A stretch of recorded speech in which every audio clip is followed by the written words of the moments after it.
Hello and welcome to Effective Meeting Management. Those of you that have been following along with the class, I know we have some channel surfers out there too. We've been looking at big convention planning, large meeting management. This week we're continuing as in transition, shifting gears as we move to the consideration of smaller meetings. What happens if someone hands you the gavel and says, chair this committee meeting, or you're the vice president and the president's out and you have to take over. Board meetings, committee meetings, the smaller framework. I forgot to mention last class, if you were following with your syllabus and nobody in the studio audience raised a question, so perhaps you weren't, Dr. Barry Brown, who was scheduled to be with us, was not here. If you'll recall, I lectured. The reason for that is that the things I was going to have Dr. Brown discuss with you have led to such circumstances that there's a major lawsuit involved, and he can't talk about it on the public airways. So, you know, maybe before the semester is over with, we'll be able to bring him in, or I'll be able to talk with you about some of those issues. But there are plenty of other parliamentary issues. Just know that that's one that went awry, and the factions got so upset with each other that one group is, Dr. Brown, as far as I know, is you know, not directly involved, but he can't talk about the things that are involved. It's not like we're going to have to go visit him in jail in a few months or something.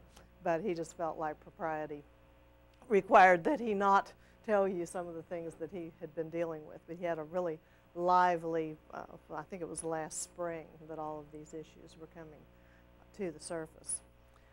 Our guest speaker for next Tuesday is on schedule, as scheduled, Mr. Bill Watson, William Watson, who is the mayor of West University. I talked with him yesterday. He's pleased to be coming. He's not quite sure what we do in a class like this, but I assured him we'd let him know. And we talked about things that he might talk about. The City Council of West University is a small one, only 5 people. So we'll really be shifting gears as we take a look at what they do. We're going to move on into Parliamentary Procedure today and talk about some basic things, and you might be thinking about what kinds of questions you have for Mr. Watson. He's also a lawyer, and so one of the things I asked him to speak with us about is articles of incorporation, and I'll be mentioning those a little later on today in contrast to bylaws and some other things. But anyway, be thinking about what you would like to know from a mayor of a fine community, and what you might like to know from a lawyer that he won't bill you for, that's related to the course. And I don't want to hear your personal problems in here, but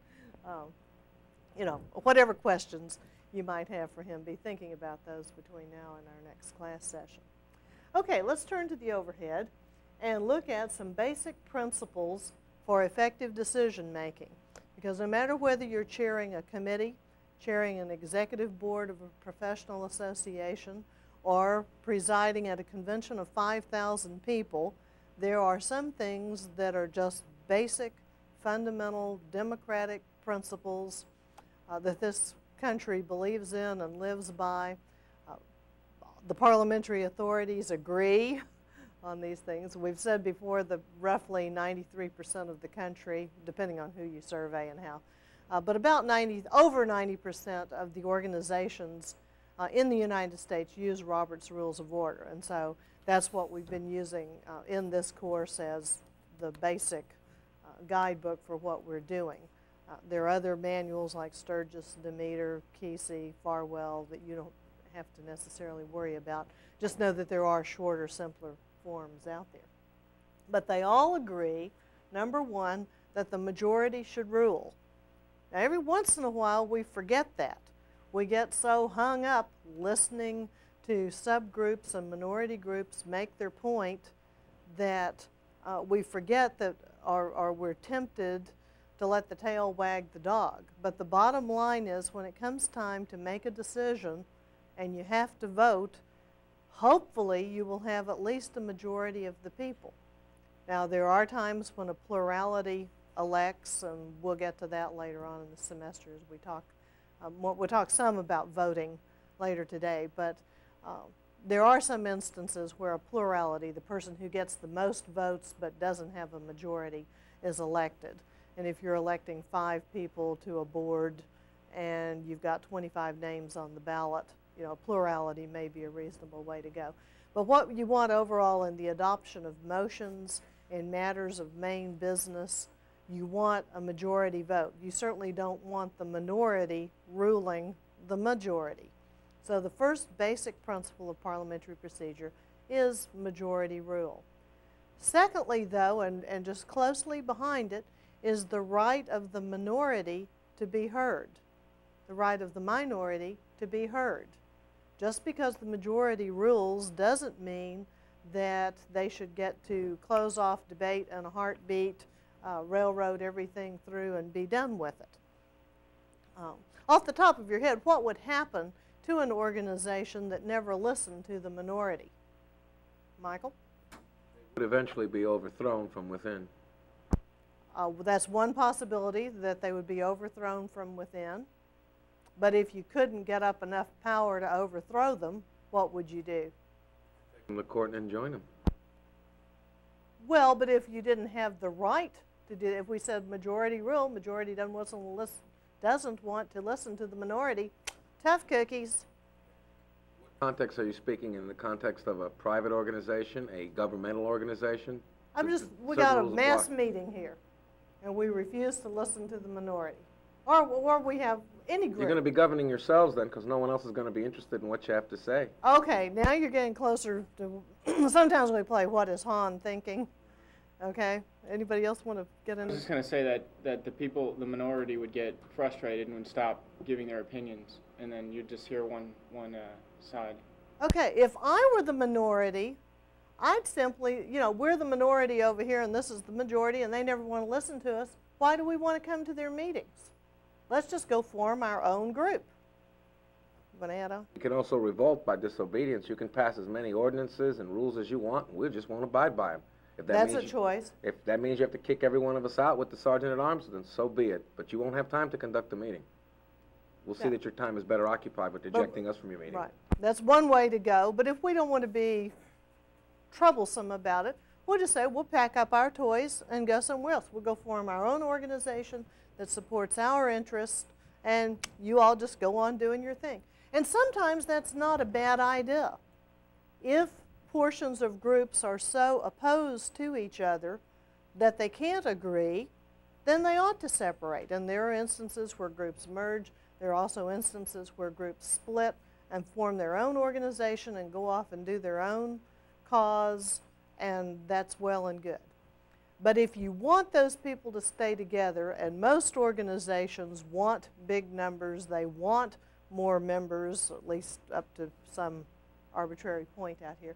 If you want to keep your membership, then they need to have the right to be heard. But we'll see later on, a couple of weeks probably, as we look at specific motions, it takes a 2/3 vote to close off debate, because that affects the right of the minority, unless there's a rule changing that in some way. But I don't want to bog down there yet. Okay, the third basic principle is protect the rights of those who are absent. Well, if they couldn't come to the meeting, it's their problem. Well, yes and no. If you never come to a meeting, that's a problem probably for you, and it's a problem for the organization. But the reality of life is, you as students know, some of you are doing this from home because you can't get here. And even with the studio class, there are things like trials on television and other challenging things that occur that cause people to be unable to come to class. There are reasons why people can't attend meetings sometimes. And so you want to protect the rights of the people who can't be there. There are two things that are usually done that help do that. One is to keep the written record of the meeting.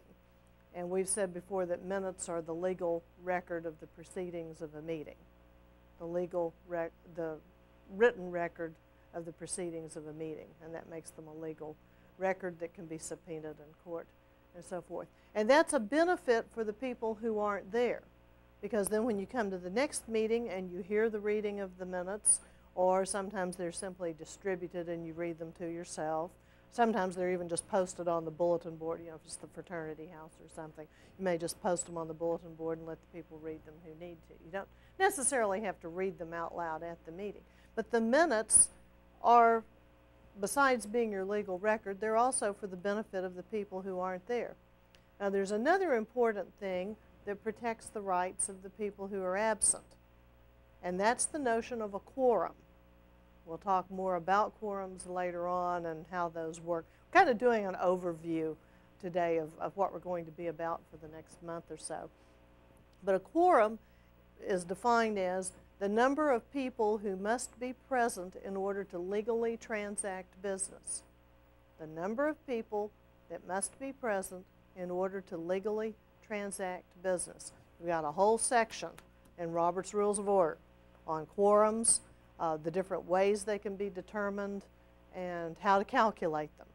Robert says if there's no provision in the bylaws, it's a majority of the whole membership, which means if you've got 1,000 members, 501, I can do good math, see, 501 need to be present in order for you to conduct business, for you to adopt motions, for you to take actions on behalf of the organization. Now that's usually too high a membership. Now if there are only 5 of you, 3 out of 5 is a reasonable deal. Okay, 5 members on a city council. And we'll ask the mayor on Tuesday, what is a quorum? Do they all have to be there? Do they have to have 4 out of 5? I don't know, but that would be an interesting question. So if you have a really large membership, you know, you may have a rule that says only 100 people have to be there. Or you could have a rule that's a percentage, 10% or 20% of the whole membership are required.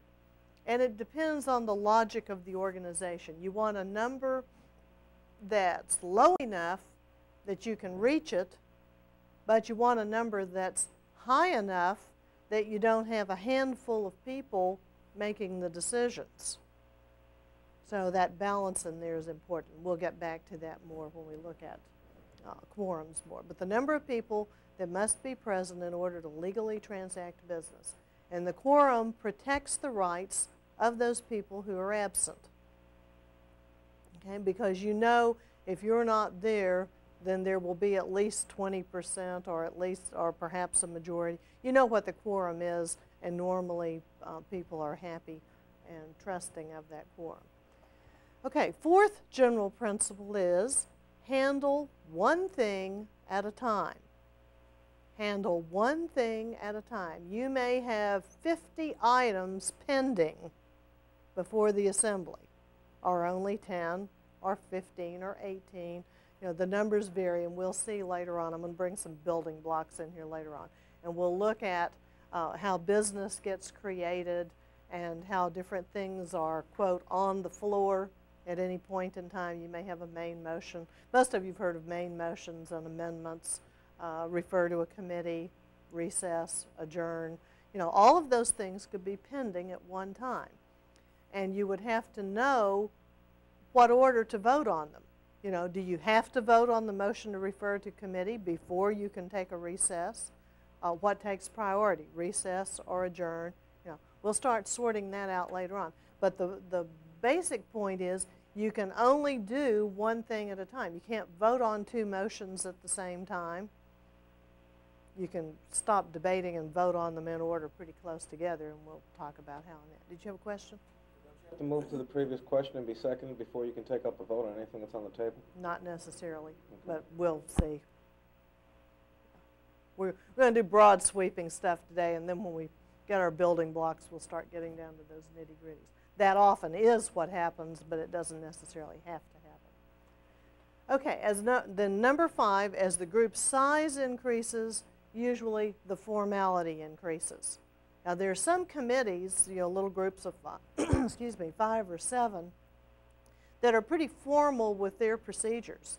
They don't stand up to be recognized. In a large group, you're supposed to stand up and be recognized. But in a group of 10 or 15, if someone raises their hand or, you know, just kind of gives a little hand signal cue, that's adequate, and we can tell, you know, that you're trying to be recognized. So unless we're playing parliamentary games or something, to stand up in class and say, Dr. Hahn, and I would say, the chair recognizes Ms. Smith on the back row, you know, I would like to do this and so. Normally, we're not that formal. But you start getting up to 40, 50, 60 people.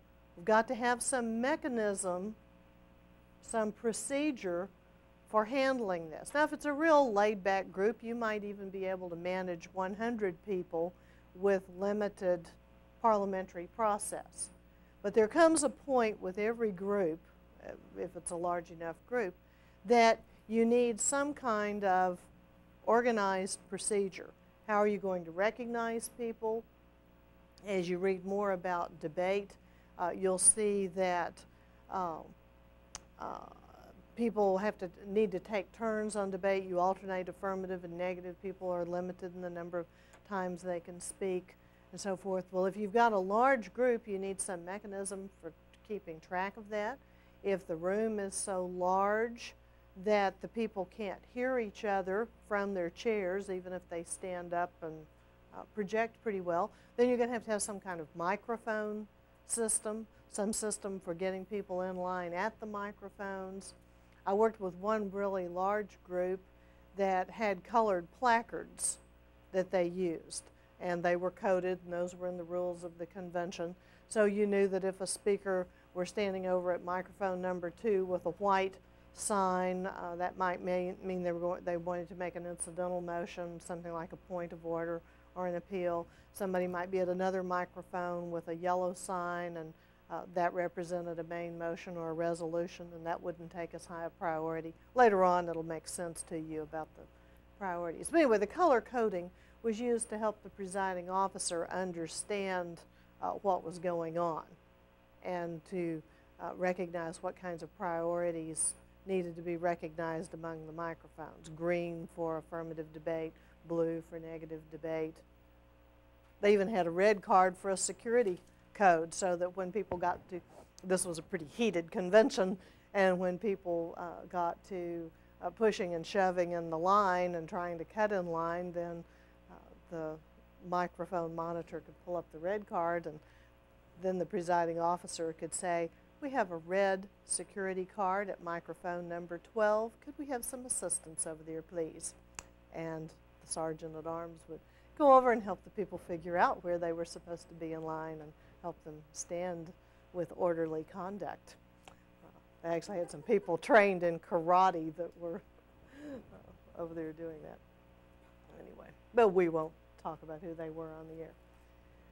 Okay, every organization is going to have some kind of governing documents. And I mentioned articles of incorporation a minute ago. Not all groups are incorporated, but if you are incorporated as a business or for whatever reason you choose to be incorporated, and I'll talk about a couple of reasons in a minute, articles of incorporation are the highest document, are the overriding document in terms of what takes highest priority, what takes precedence in terms of rules and legality over other things. The articles of incorporation are filed with the Secretary of State in whatever state the organization is incorporated. Most of the groups I've worked with have either been in Texas, Indiana, or Illinois, just for whatever reason. And usually the incorporation requirements require things like a board of directors. They'll tell you that there has to be a minimum of 3 or a minimum of 5 directors on the board. You have to file a set of your bylaws when you file the articles of incorporation. And we'll be talking about bylaws shortly and what goes in those. But that's so that the state knows who the officers are and what the purposes of the organization are. Some of these things are going to come up on the next visual, so you don't have to write them all down yet. But those things are filed with the state, and they're important because they determine the kind of classification that you have with the Internal Revenue Service. And most of you probably have heard of 501c3s. Those are your not-for-profit organizations like churches and some educational institutions. And if your bylaws clearly show that you are a not-for-profit organization, that you engage in certain kinds of activities, that you do not engage in other kinds of activities, if you meet certain requirements, then you may be classified as a 501c3. But there are other 501c classifications, such as educational, which I think is a 6, professional, which is a C7, and I think it goes on down to 9. There are trade unions and labor unions, some groups that I have minimal contact, with whom I have minimal contact. But your classification is important because it affects whether or not you pay federal taxes. It affects how much outside income you can have if you do fundraisers and so forth. And anyway, I don't want to bog down in that. Just to make the point that incorporated, the status that you have affects your Internal Revenue Service classification. Also, in terms of being incorporated, it affects what's called the indemnification of the officers. When, if you're the president of a company and your company causes an explosion somewhere, the company and the officers are liable for that. And when you get to large organizations, it's important to figure out where that line of responsibility stops and starts. And some groups indemnify their officers and assure that, you know, if these guys are president and vice president and the company gets sued, the organization will pick up the cost of hiring the lawyers and taking care of that. It varies by organization and purpose of organization and how many people are involved as to where that line of responsibility starts and stops. But in instances like fraternities and sororities, you know, if a student on this campus died from a hazing accident, then, or hazing incident, you know, how far up the line would people be sued? And would you have to pay your own court costs to take care of that? Or whatever the organization may be. Okay, you have articles of incorporation. Some groups have constitutions and bylaws and standing rules. The trend is to get rid of constitutions. But if it's an old organization, there are a lot of fraternities and sororities that still have a national constitution followed in the same document by the national bylaws. And often, by tradition, constitutions are amended by a 3/4 vote, previous notice and a 3/4 vote.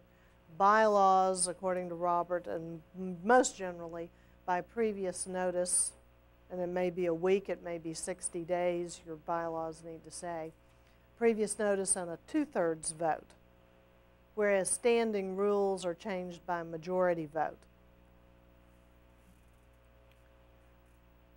If you have both documents, the odds are the Constitution will say things like the name, the purpose, the broad governmental structure, you know, some of those very fundamental, essential kinds of things that you do not want to change except under rare conditions.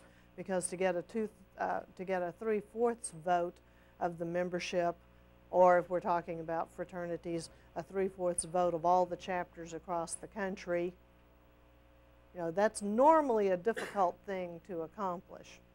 2/3 is pretty difficult in some instances.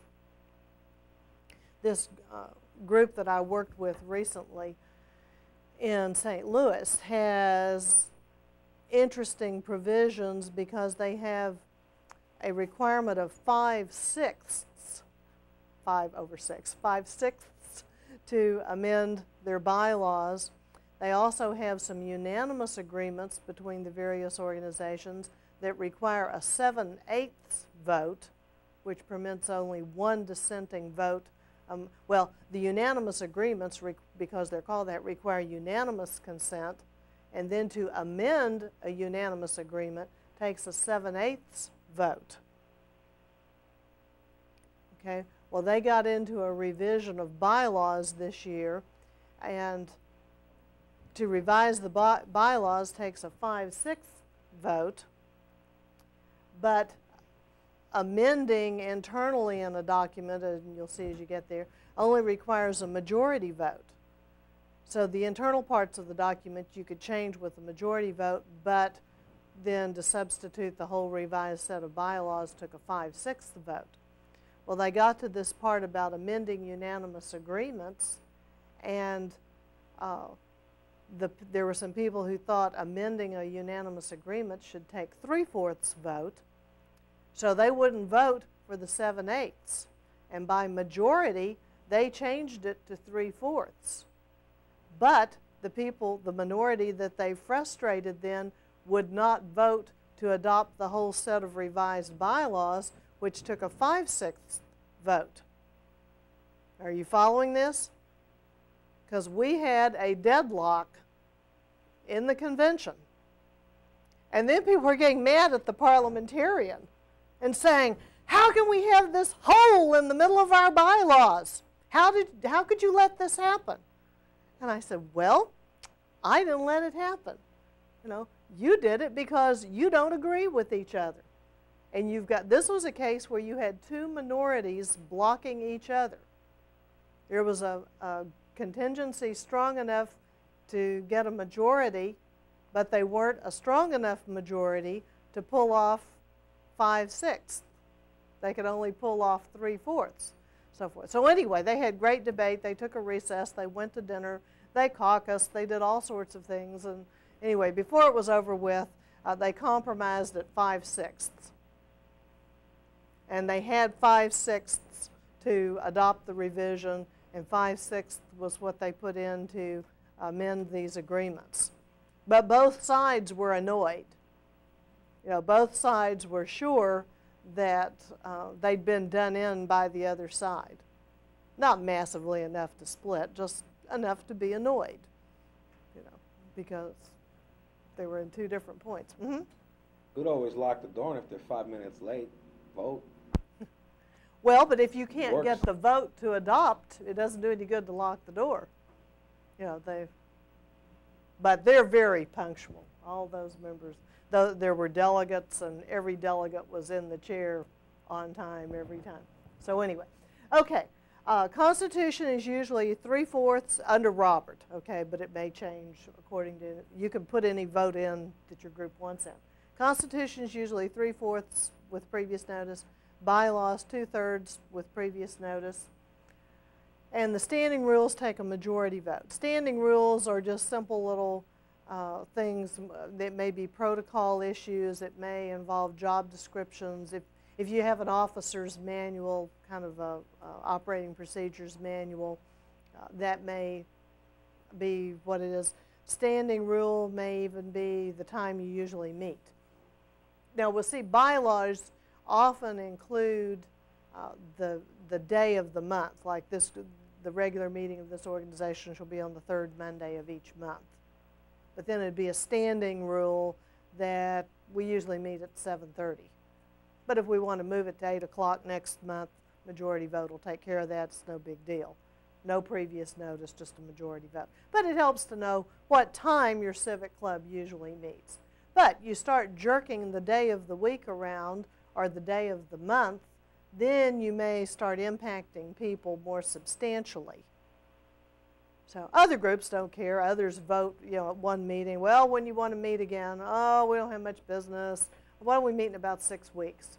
And I'm on one board like that. That board, interestingly enough, too, has a quorum that says a quorum is whoever shows up for a duly called meeting. And that works. You know, because there are 12 or 13 of us on the board, depends on whether anybody's resigned lately and all. But it's a pretty good genial group. But we set the meeting time from one meeting to the next. Okay, and a duly called meeting is one that, you know, the time has been set at the previous meeting and the notice goes out to the members at least a week in advance.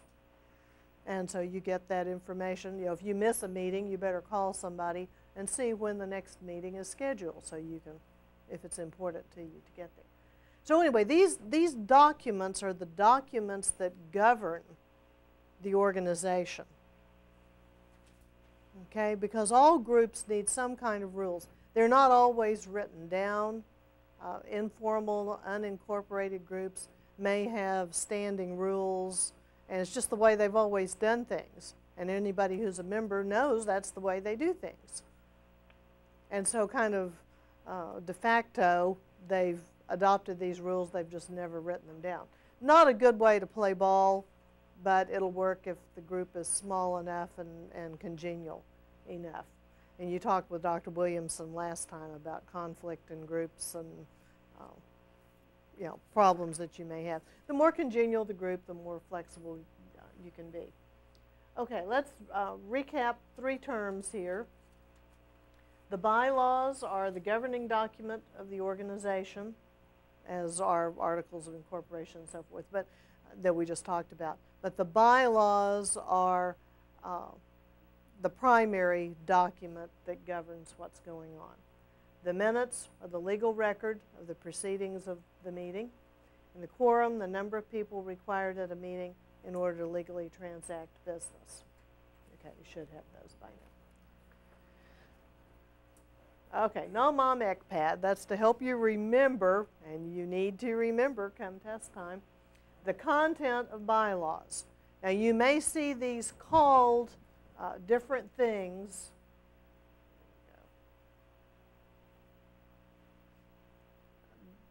You may find them rearranged a bit or called different things in different sets of bylaws. And later on this semester, we'll come back to bylaws again and compare the wordings of some. But I just want to give you some overview today. But you know, the first Article 1, 90% of the time at least, maybe 99% of the time, will be the name of the organization. Makes sense to put that up there front and first. What is this group? Okay, and it's usually very short and simple. Article 2, the object or the purpose. The purposes of this organization are to promote the best in the creative and performing arts, to provide service to the community, to increase awareness of the arts in the academic community, etc., etc. That section may be relatively short, or it may take a couple of paragraphs. Just depends on what the purposes of the organization are.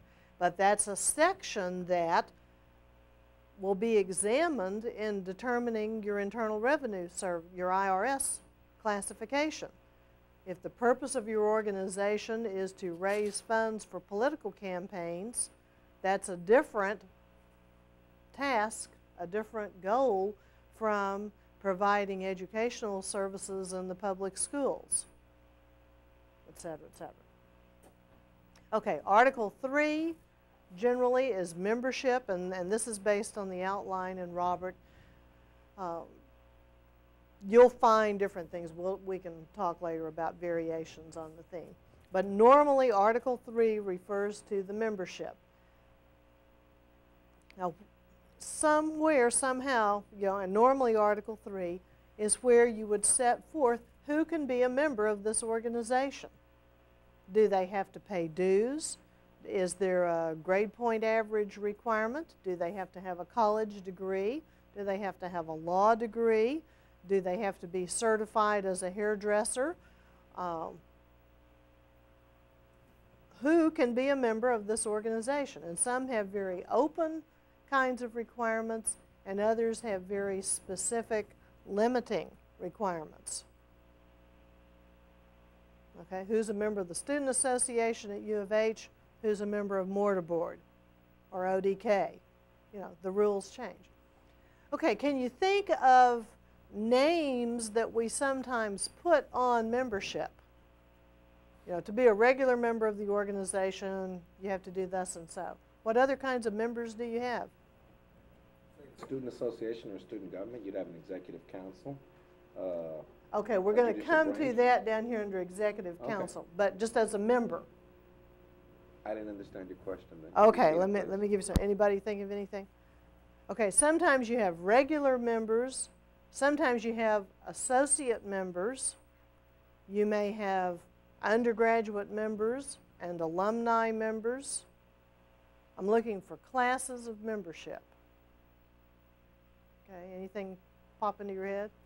You haven't been reading bylaws lately, maybe not.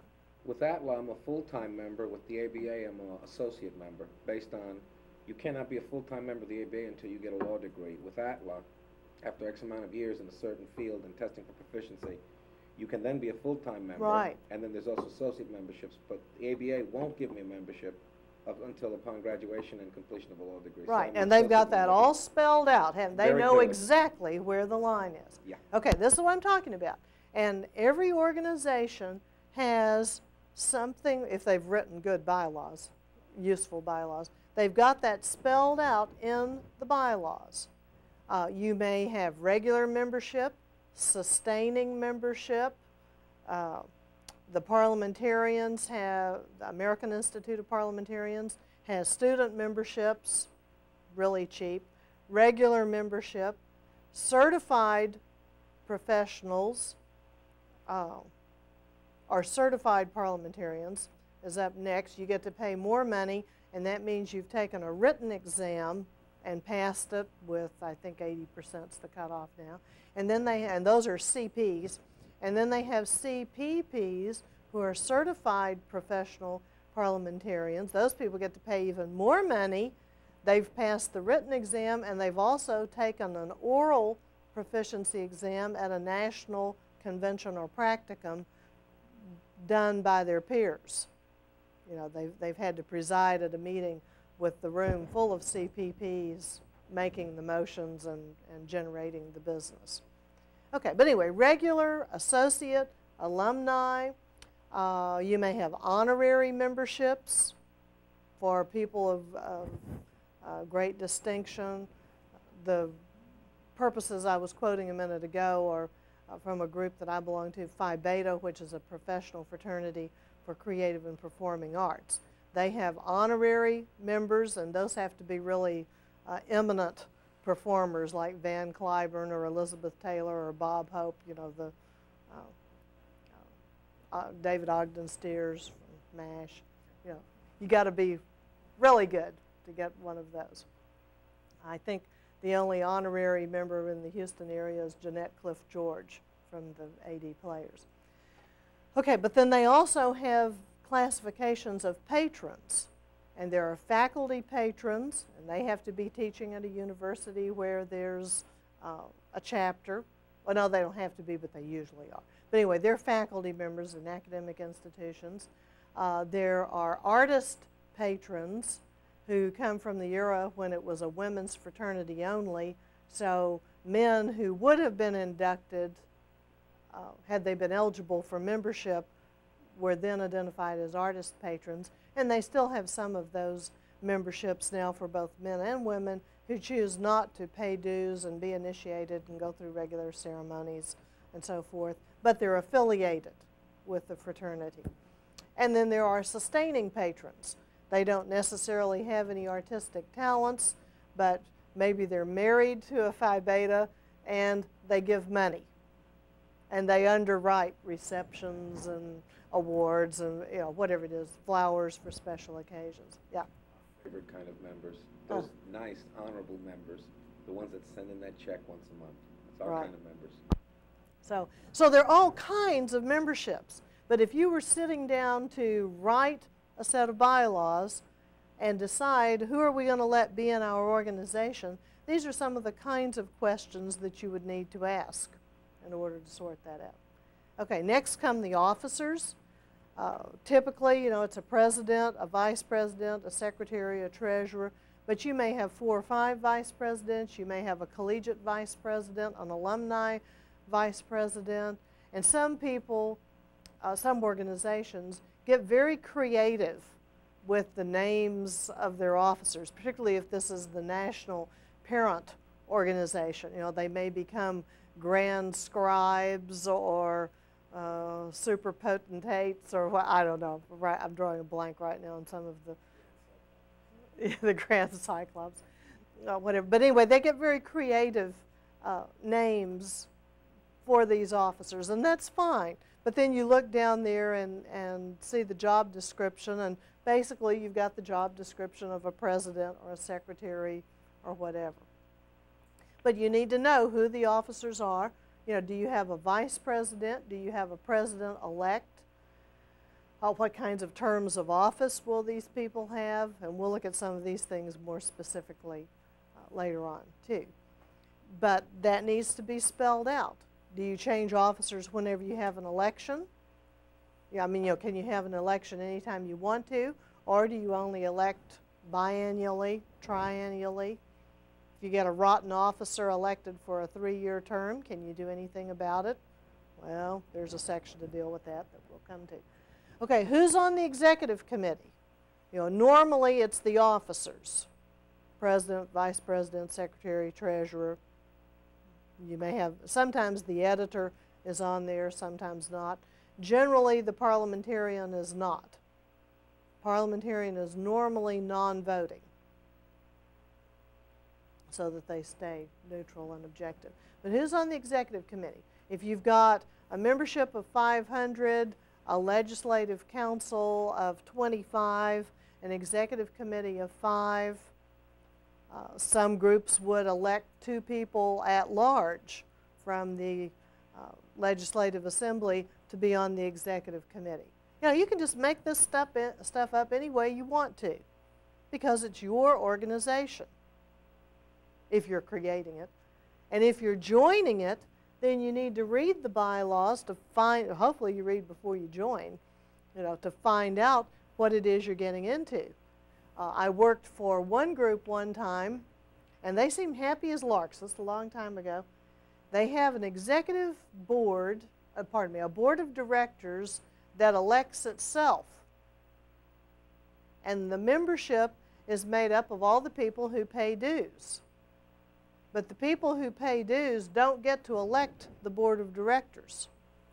All they get to do for their money, that I could tell, was receive newsletters and other information, and they get to come to the annual meeting and go to a really large, wonderful banquet and hear the reports from the board of directors.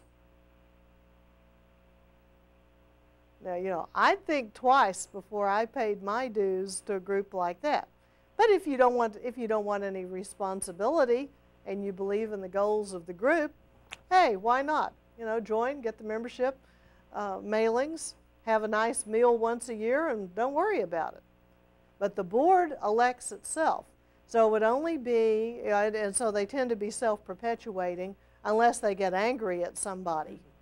You know, they get ticked off at somebody on the board, then they might look around to the membership and say, oh, we like this person, you know, let's see if they'll serve on the board. And then they could reach out there and tap a new individual and bring them on board.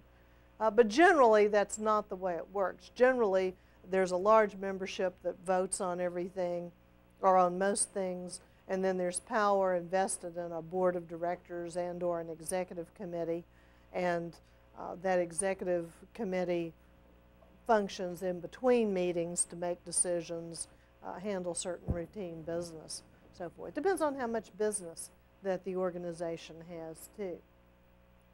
Okay.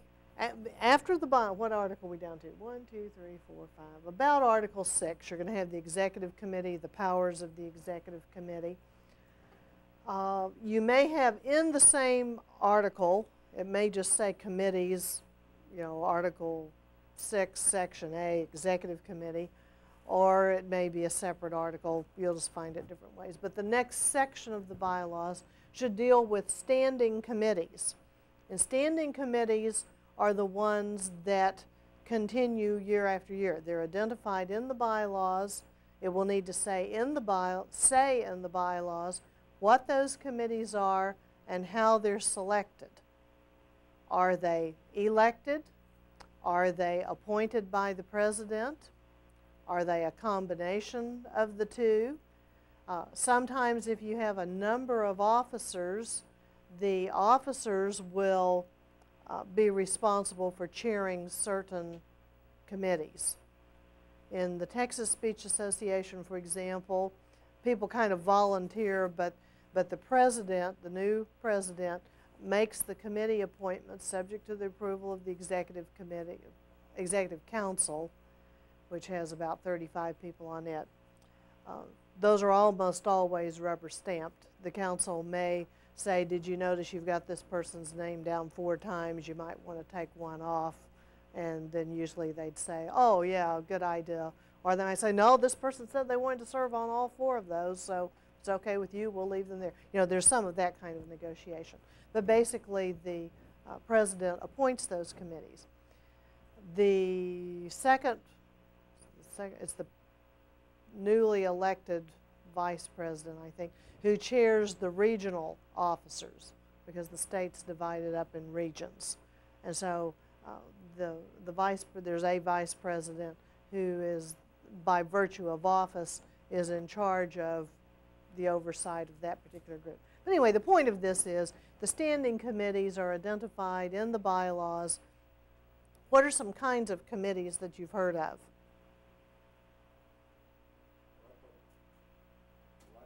There was allocations committee, budget committees, judicial selection committee, okay, wellness committees, you name them, any kind of committees that were imaginable, we had them.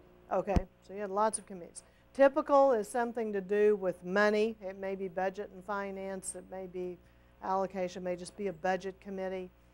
You may have a publicity or public relations committee, scholarship, membership. You know, it depends on the goals of the group as to what those may be. But your standing committees will be identified in the bylaws. We'll see when we look at order of business, they normally report in the order that they're listed in the bylaws, unless there's some urgent business and some reason to move one ahead of the other. But they're standing committees because they're listed in the bylaws. They stand all the time. They exist all of the time. Now there also may be, and usually are, special committees. Those may be elected, they may be appointed, they may be volunteer.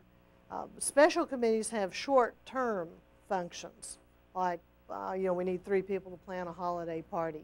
We need a committee of 3 to go over and meet with so-and-so to take care of something. But anyway, those are our committee of 3 to go out and actually purchase the new computer and get it installed and in place after we voted on what we want and how much money you can spend and so forth. So special committees are short-lived. They have special limited tasks, and when their job is done, they're through. They go out of business. Okay? And they're not listed in the bylaws. Okay, then near the end of your bylaws, you need to have identified a parliamentary authority. Like I said, it's often Robert, but Sturgis, Alice Sturgis has a book that's very popular with medical organizations, maybe American Psychological Association. I'm not sure what they're on right now. But anyway, the second most popular manual in the country, to my knowledge, is Alice Sturgis's Standard Code of Parliamentary Conduct. But then there are other simpler manuals. There's a man named High Farwell who has a little paperback book called The Majority Rules. And there are a number of smaller organizations that have adopted it because they don't need all these contingencies and rules and regulations. They just need something to help them get through their monthly meetings. And they're happy with the notion of majority rule. And so, you know, that little book talks about amendments and main motions and refer to committee and adjourn and recess and the more popular, commonly used motions. But we need to identify the parliamentary authority, because if you get into an argument, a point of order, not necessarily an argument, but if a point of order is raised, you know, there's no quorum in the room. What do we do? Well, if you are under Sturgis, you leave. That's it. It's over, folks. No quorum, no meeting.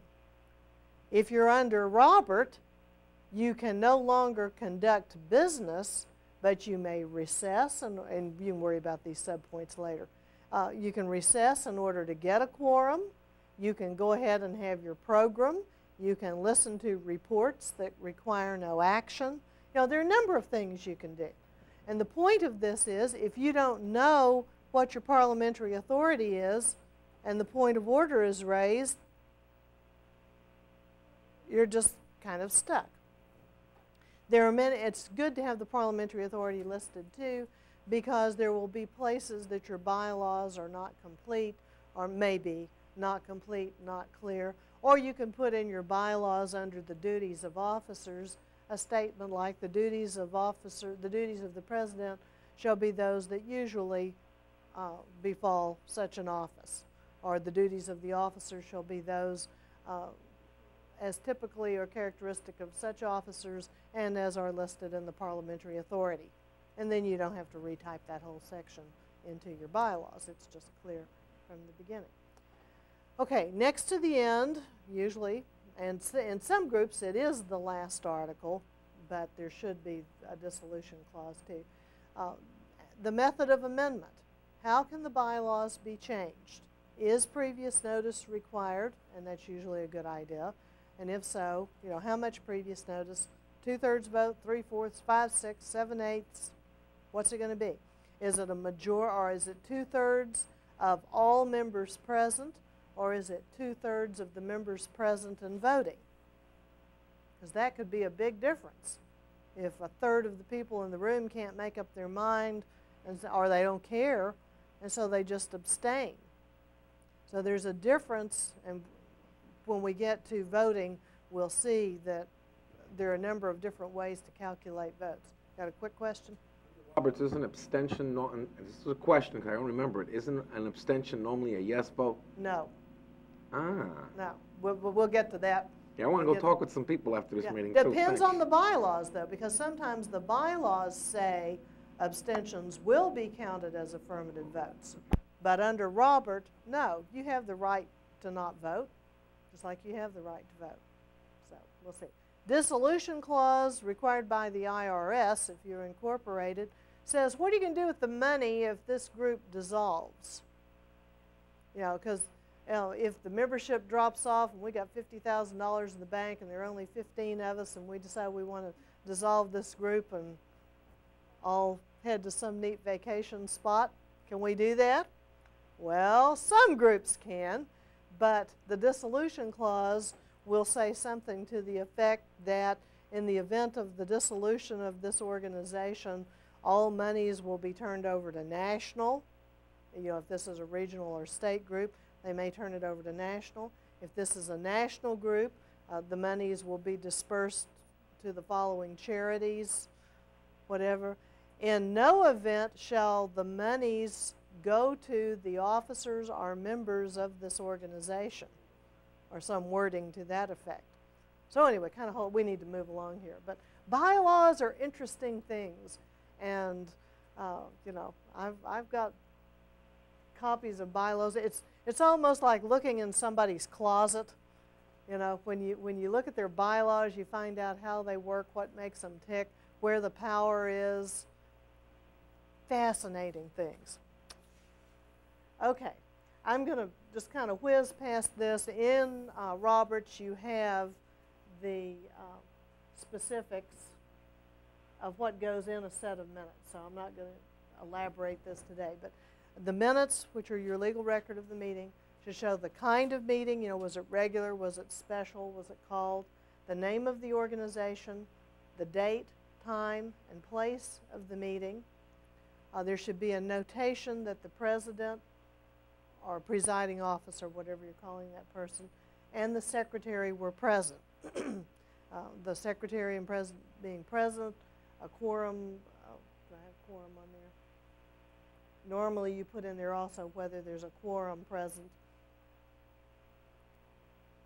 If the president was not there, you would say the president, in the absence of the president, vice president, so-and-so called the meeting to order, so forth. Okay, number 5, whether the minutes of the previous meeting were read and approved, and if there were corrections, those would go into the minutes. 6th, you put all main motions and resolutions unless there's one that's been withdrawn, and we'll come to the motion to withdraw on another day. But you want the name of the the name of the person making the motion, Normally, you do not put the name of the seconder unless your organization calls for it. You list any amendments or secondary motions that have been made and the disposition of those. You know, did the amendment carry or fail, and so on. And if there were any points of order or appeals, there usually aren't appeals, but we'll talk about those later on. But if there were, those go in the minutes. And the hour of adjournment. Okay, the meeting adjourned at 9:03 p.m., whatever. Or recessed until 4 p.m. the next day. Whatever got you out of there and when. Normally, you do not put discussion in there, the summary of discussion. The exception to that is if you have an elected body, okay, like the faculty senate, the senators represent the different colleges around the university. It's interesting to know what our senators been saying. We have several. What our senators say on the floor in discussion. If they get in a Donnybrook with the provost or something, you know, that's into the minutes of the meeting. Quickie? If not recorded, if you've ever been through these meetings, you know that's the part that takes the longest before you can move along, because if somebody's misquoted, they're going to fight tooth and nail to make sure that those minutes aren't approved. Right, and it'll be a political disaster. But a good secretary will run it by the person before they put them in ink. You know, we'll say, I'll have the draft of these ready on Monday morning, and those of you who spoke, if you want to come by and read it, you can. Often, if it's a heated discussion, too, they'll tape record the meeting, and then they'll work off a transcript. And it will, in fact, be what you said, whether you like it or not. You know, and then it's just your problem. Okay, moving along. We've got a wider shot here. Okay, this is a standard order of business. It may vary according to the needs of the organization, but typically this is how it goes. President calls the meeting to order. If there are any opening ceremonies, obviously those come next. You wouldn't wait until the middle of the meeting to have opening ceremonies. And those may include the presentation of the flag, Pledge of Allegiance, singing the Star-Spangled Banner. If it's a group with any kind of ritual, they may have an opening ritual that they use. Then normally the first real business involves the reading and approval of the minutes. Sometimes you don't read them, you just say the minutes have been distributed. Are there any corrections to those as distributed? There being none, or you record them and then approve them. Okay, treasurer's report comes next. You receive a treasurer's report, you don't adopt it. You haven't checked the bank stubs. Later on you'll have should have an auditing committee that sits down with all the canceled checks and the bank statements and reconciles everything, and then you can adopt the report of the auditing committee. But just because somebody stands up and says we have $183 in the bank, that may be true, it may be not. You know, generally you can trust this person and everything is fine. But anyway, you should receive rather than adopt or approve the treasurer's report. If there's correspondence that needs attention, that comes next. Then you go through the reports and dispose of those. Normally you start with officers' reports and you just go down the hierarchy from the president on down. Sometimes they don't have a report, and if so, you know, the vice president would say, no report this month. Standing committees, if some groups require that the committees report each time, other times they simply report when they have something to report. And if they do, then they normally report in the order that they're listed in the bylaws, unless there's a good reason to do it otherwise. Special committees then, if they have reports, would come in line behind the standing committees. If there are any special orders, those come up next. Just kind of make that note at this time, and we'll come back to that issue on another day. Sometimes you postpone something definitely from one meeting to another and make it a special order, so you give it high priority. But I don't want to bog down there yet. Okay, then you come to unfinished business, and unfinished is the proper jargon, not old. theoretically, we don't let our business sit around until it gets old. You know, we may not have finished at this meeting, and so it's unfinished, and we proceed with it the next time. But old is tacky. But you'll see it, and you'll know what they mean. Then new business. Normally, that would be followed by the program, announcements, and adjournment. Some groups will do their program first so that the guests can leave. That's okay. It's your meeting. You know, this is just the standard order of business. Okay, but if you have a good sense of your group and know how long things take, and that you've got about 30 minutes, if you don't have very much business, you know, the officer can usually estimate how long it will take to go through things. So you may have your business meeting from 7:30 to 8:30, ask the guest speaker to show up at 8:15 and, you know, hang around in the lobby or come in the back and wait, whatever. And then you move on to the program. Make announcements where they make the most sense. Generally, you make announcements at the end so that people will remember them. The reminder of the next meeting, the reminder of the garage sale on Saturday, whatever it may be. But if you have coffee and donuts in the back of the room, you should tell, you know, and they're free to go get that during the meeting, you should tell them that at the beginning of the meeting. You know, if you wait until the meeting is over. Now, sometimes you don't want them to have them until the end. So they've been not so discreetly covered in the back or barricaded so you can't get to them. But if it's fine to go get your Cokes and so forth, or Pepsi or whatever you're drinking, you know, to go get your liquid refreshment in the course of the meeting, then tell them that in the beginning. Rather than say, well, we had refreshments back there all evening. I'm surprised none of you got up to go get them. Tacky. Okay, some quick things about motions, because we're going to be moving into these in the next couple of weeks, starting next Thursday. Motions are classified as either main motions, one of four ways. The main motions or resolutions bring new business before the assembly. Bring new business before the assembly. Subsidiary motions apply to the main motions, like amend and refer. And we'll look at several of those. Then there are incidental motions, the ones that just kind of pop up, like a point of order, point of information, appeal, division of the question, division of the assembly. They just pop up as the circumstance arises, and you take care of them as they pop up.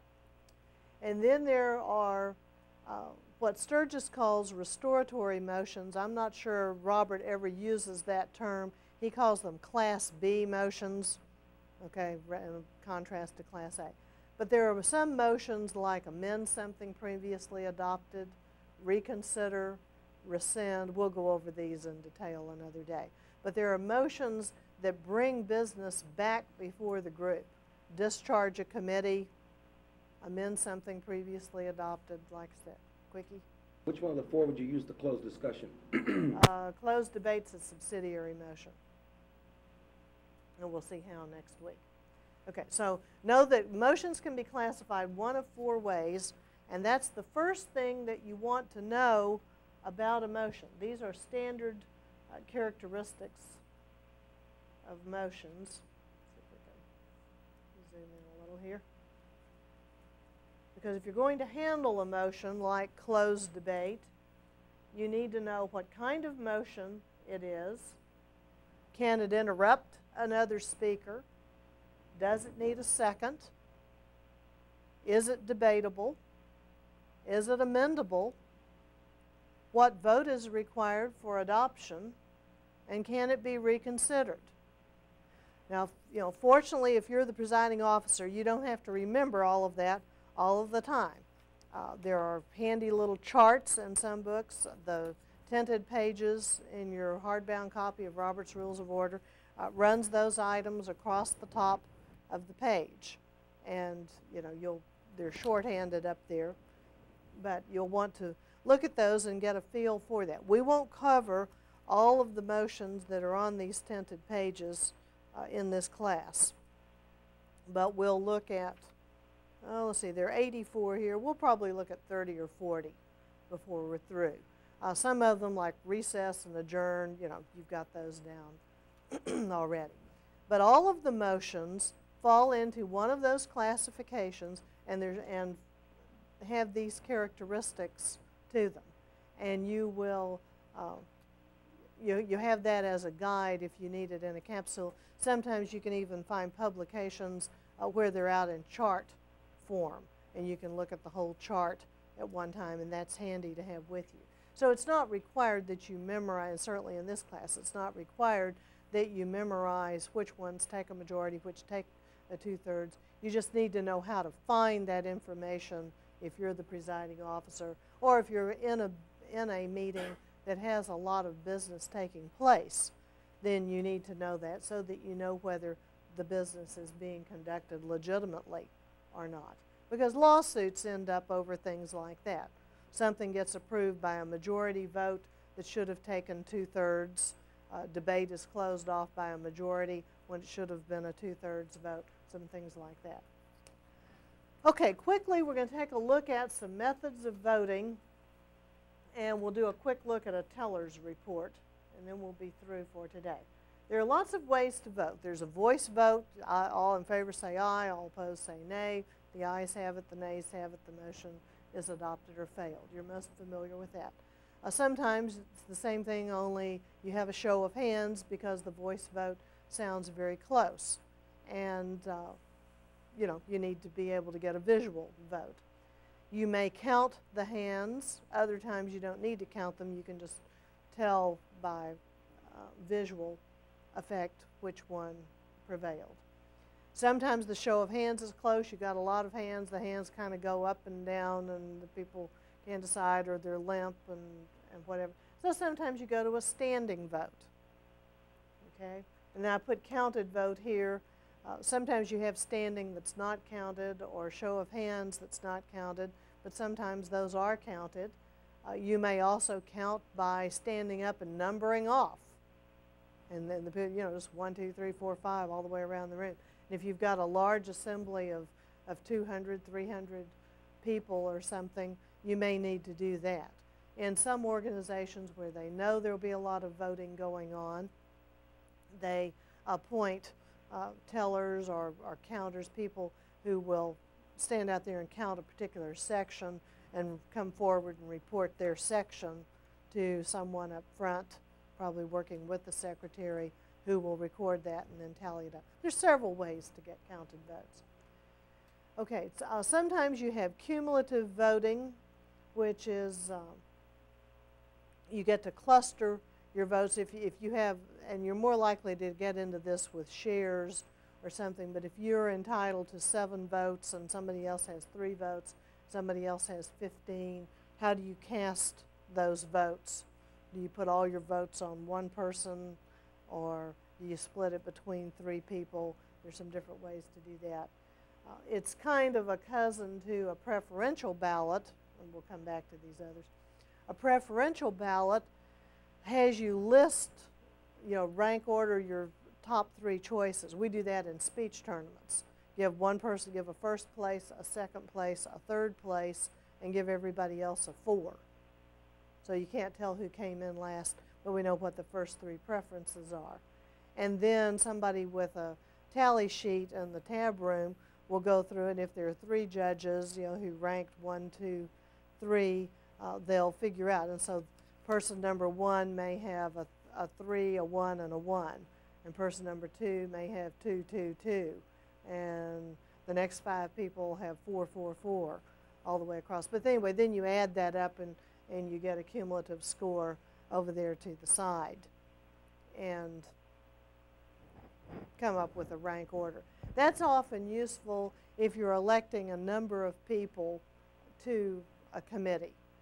Or Texas Speech, for example, has a committee to nominate the nominating committee. And they elect 12 people to that committee, and then they nominate a nominating committee, and those first 12 are all geographically distributed and have to meet some other guidelines. Can't have served within a certain number of years. And then they nominate a nominating committee, and the nominating names go on the ballot, and then the membership votes for the nominating committee. Generally, you don't want the nominating committee appointed, you know, or you get a real political skew. in that. But we'll come back to nominating committees later on. Okay, bullet voting is when you put all of your eggs in one basket. And some groups let you do that and others don't. Sometimes you'll see a ballot that says, vote for 3. You must vote for 3. No more, no less, because they're trying to balance it out. Other times, if you only vote for one, if it says vote to up to 3, and you only vote for 1 and don't vote for the other 2, that gives an advantage to that one person. Can you see how that works? Okay, anyway, you may want to read through the section. You'll need to read the section on voting later on. But bullet voting has some interesting implications to it. Sometimes it's okay, sometimes it isn't. If you're in charge of tallying the votes, you probably need to know that. Okay, you may have written ballots, and they can be preferential. They can just be a simple yes, no. But there are times when you want it written so that it's secret. Sometimes the written ballot is secret. Sometimes it's not secret. It's just written. So I listed those separately. But anyway, there are all kinds of combinations on these.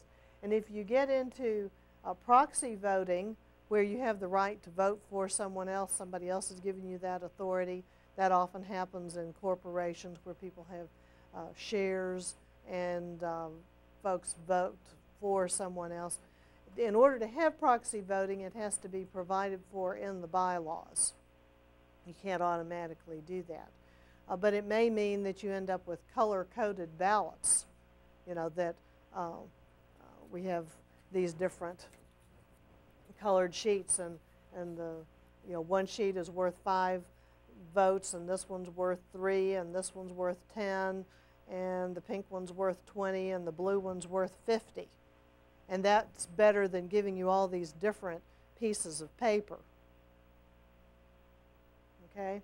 And that way, as those different votes go into the ballot box, the tellers can count those and come up, you know, can count more quickly. So if you're on the tellers committee,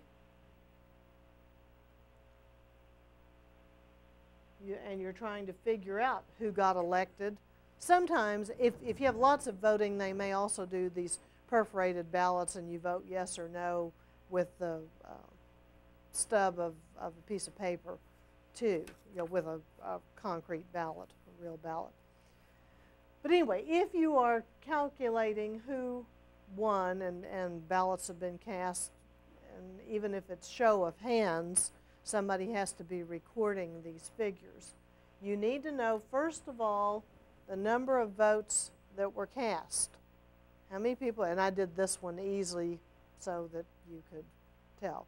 On a usual election, it takes a majority vote to be elected. And so Adams received 14, Smith got 55, Jones received 30.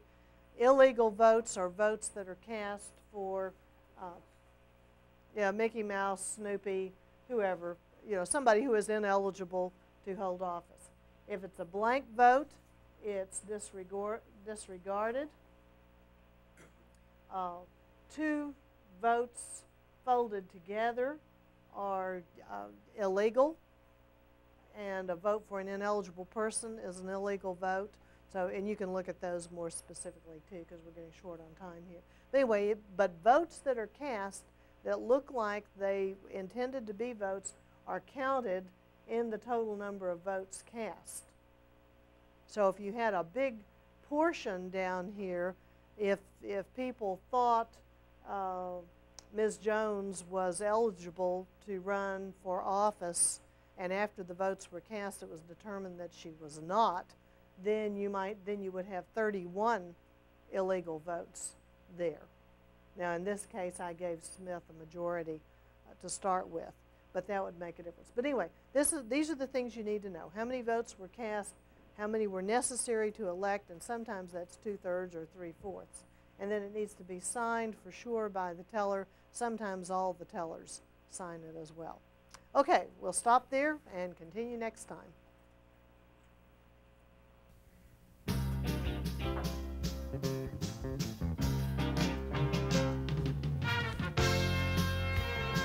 No.